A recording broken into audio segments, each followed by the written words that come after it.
What's up, guys? We are back with another Super 7 Ultimates Disney Wave 1 review, taking a look at the figure that by all accounts is in Wave 1 simply because Brian Flynn wants him to be. We're taking a look at Robin Hood's Prince John. Now, one thing to point out, because we are, of course, on the second review for this wave, is that the slipcovers are very, very different in this instance. They're all three different across the figures. But Prince John's is definitely the standout, and it's the one that looks the most different too. So Mickey's was kind of like a, enchanted, swirling magic type motif. His is clearly a very royal, ostentatious, very gaudy looking thing, which I absolutely like. So it's of course very metallic, foil embossed, all that good stuff. Same familiar style packaging, so trapezoidal shape. You've got like some gems and stuff along the spine here. And then of course pop that off and you've got the figure there. In the big window, you've got sort of like a purple curtain motif for his packaging, the Robin Hood logo down there on the bottom. And then the back of the box has got a shot of Prince John, with his crown in his hands, as well as a bio for what's going on with this guy. So let's do it. Let's pull him out and take a look. And here we go, out of the package, our Super 7 Ultimates Prince John from Robin Hood. So we are taking a bit of a turn from doing Mickey to doing Prince John because, of course, there are varying form factors when it comes to this line, and they're all kind of weird. They are all very different in their own ways. This guy is, well, he's no different in that way. So he is very similar to Mickey in many respects, but he's also similar to other figures in the Super 7 Ultimates line. So let's see what he can do, see how he moves around. He's different. That's really the best way to say it right off the bat. So to start with, we've got a head that can look up a little bit. He can look down a little bit. You've got your tilt, which is actually pretty good on this guy. And then you've got full rotation, of course, at that head. Arms go, all the way out.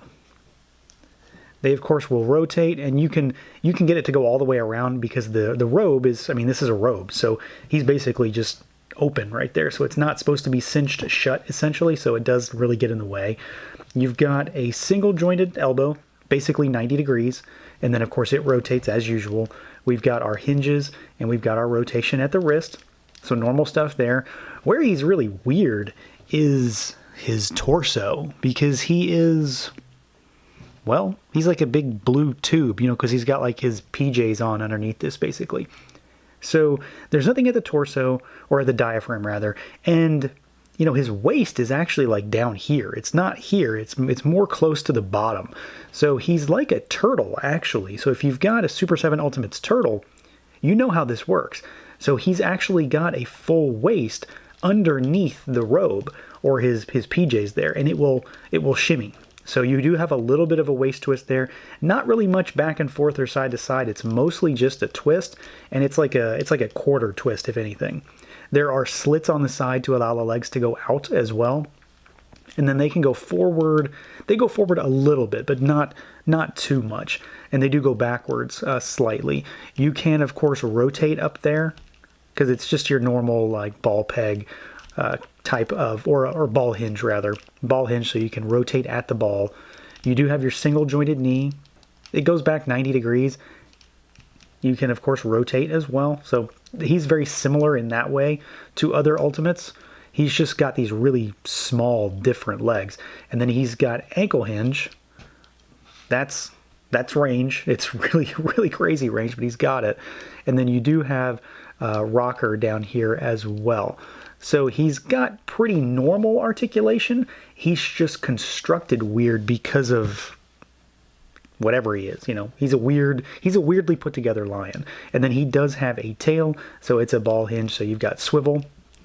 And then he's got hinge, so whichever direction you're pointing, you can hinge it. It is, of course, a static piece. It's not bendy, so it's going to be limited in how dynamic it can truly be, but it does have some range. So he is and he isn't very normal for Ultimates. Like, he feels the same, but the real big difference is the fact that he's got no crunch, he's got nothing like that.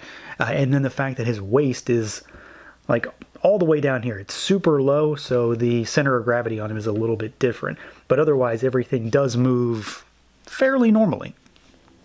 Where I think they truly nailed him is the visuals, and I'm not so sure that I'm going to have any arguments on that point, because he really does, at least to me, look like he jumped right out of the screen.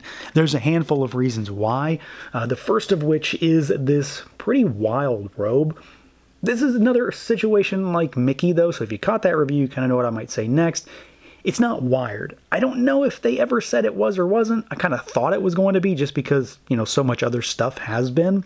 But I don't know that it's actually necessary in this instance either, because it's just an oversized robe, you know, it's supposed to be big on him, that sort of flops around on him at all times, and he just wears this robe. So I don't know that it needs to be any more dynamic than it is. It does look a little large, but I think, you know, it's supposed to be that way. It's baggy, but not baggy in the way that gets in the way, if that makes any sense. So, like, it doesn't impede his articulation. It still hangs on him really nicely. It kind of cinches around his midsection well, so it's not always constantly just sort of hanging open, which I do really like. I'm glad I don't really find myself playing with it too much to make it look okay. Like, it just sort of works. The fur looks fantastic. The actual material for the inner robe itself does look really nice, and it all feels really good too. So I'm very happy with that. He is, of course, constructed in a very weird and different way. You're not going to get him to sit down or anything like that. He's not going to be sitting in a throne because he's got this body. He's also got a tail sticking out of him, of course. But the inner PJs that he's got does look really good. This nice sort of baby blue with all of the little paint details up top. We've got his rings on his hands, which are done up in a nice bit of metallic gold, and then you've got more over here with metallic for these jewels. So these all look good, and they just sort of pop against the figure, something a little bit different. Of course, the tail coming out the back, a little bit of paint on that for the fur on the end. And then, of course, you've got this head sculpt, which outside of the robe is going to be definitely the thing that draws your attention, because I think it looks like spot on to the animation. It's really nicely done. It's another instance where Super7's done a really solid job of like non-humanoid characters. Like this looks exactly like Prince John. I love the snout. It sticks out really well. It's big and bulbous. You've got that kind of gray nose with the open mouth with those teeth sticking out there. And then, of course, the crown. I was really curious how this was going to work, because in the movie, it's just sort of, you know, sitting on top of his head at all times, but it's a round crown, and he does not have a normal head. So what they did was they basically got it sitting on top his ears, and you can take it off. So, you know, if you wanted to, he can be crownless, and you've got just his exposed head. He does have some holes, but then you've got pegs here, and it just pops in. So I thought that worked pretty nicely. You can also sort of move it too, so you can sort of angle it up a little bit to get it out of the way of those eyes, but you can also sort of put it down because it, you know, it does fall on him a lot. So I thought that was kind of cool. I don't know if it's entirely intentional for all of the crowns that they have, because every head has a crown. But it does work pretty well, so I do like that. And it just looks good. Tons of detail in all those jewel works on the inside, and then that super metallic gold paint does look really nice. And again, it just sort of pops and, you know, plays off the idea that he is a prince. So yeah, he's pretty spot on here. I'm really happy with everything. Again, the only thing that I think maybe could be changed is just to give him a wired robe, but ultimately I don't really even feel like I need it. It does hang. It just hangs really well. Like, this fits on him about as perfect as could be without one. Now, as far as size comparisons go, John is pretty normal. So here he is with Panthro, here he is with Donnie. You can see that he stacks up well to normal size Ultimates. Here he is with Mickey. So, of course, he dwarfs him. And then here he is with a Marvel Legend. And then here he is with a Mythic Legion.